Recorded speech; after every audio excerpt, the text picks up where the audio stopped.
નમસ્તે મિત્રો, Shriyanta diabetes directory A to Z સિરીઝમાં હું આપ સૌનું હાર્દિક સ્વાગત કરું છું. ગયા વખતે આપણે ડાયાબિટીસમાં જીનું શું મહત્વ છે તે વિશે માહિતી મેળવી હતી. આ વખતે આપણે ડાયાબિટીસમાં Hનું શું મહત્વ છે તે વિશેની માહિતી ડોક્ટર મૌલિક કિનારીવાલા સર પાસેથી મેળવીશું. નમસ્કાર મિત્રો. H એટલે કે હાઇપોગ્લાયસેમિયા. જો લોહીમાં ગ્લુકોઝનું પ્રમાણ અમુક કરતાં ઓછું થાય તો તેને આપણે હાઇપોગ્લાયસેમિયા કહેતા હોઈએ છીએ. જો બ્લડ સુગરની વેલ્યુ 70 થી ઓછી હોય તો એને આપણે હાઇપોગ્લાયસેમિયા કહીએ છીએ. અને જો તે વેલ્યુ 54 થી ઓછી થાય તો તેને આપણે સિવિયર હાઇપોગ્લાયસેમિયા તરીકે ઓળખતા હોઈએ છીએ. હવે ડાયાબિટીસમાં હાઇપોગ્લાયસેમિયા થવાના મુખ્યત્વે કારણો: સામાન્ય કરતાં ખોરાક ઓછો લેવામાં આવે, કાં તો ભોજન ચૂકી જવામાં આવે જેને આપણે મીલ સ્કીપ કહેતા હોઈએ છીએ. તદુપરાંત વધુ પડતું આલ્કોહોલનું સેવન, વધુ પડતી શ્રમયુક્ત વર્કિંગ, અને જો અમુક માત્રા કરતાં ડાયાબિટીસના ટેબ્લેટનો ડોઝ ઇન્સ્યુલિન વધુ લેવામાં આવે તો પણ સુગર લો થઈ શકે છે. હવે હાઇપોગ્લાયસેમિયાના મુખ્યત્વે લક્ષણો કયા?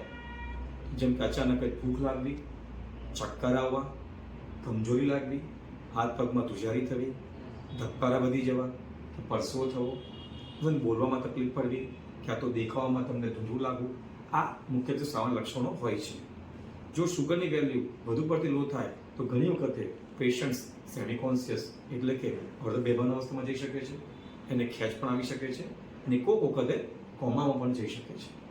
તો હાઇપોગ્લાયસેમિયા ન થાય અને એ થાય તો એના ઉપાયો શું? તો પહેલાં વાત કરો, હાઇપોગ્લાયસેમિયા ન થાય તો તેના માટે દવા નિયમિત સમયે લેવી જોઈએ. ઇન્સ્યુલિનનો ડોઝ ડૉક્ટર સાહેબની સલાહ મુજબ તમારે લેવો જોઈએ. સુગર નિયમિત અંતરે ચેક કરવું જોઈએ અને આપને ક્યાંક પણ આવા લક્ષણો થાય તો તરત તમારે ડૉક્ટર સાહેબને જાણ કરવી જોઈએ.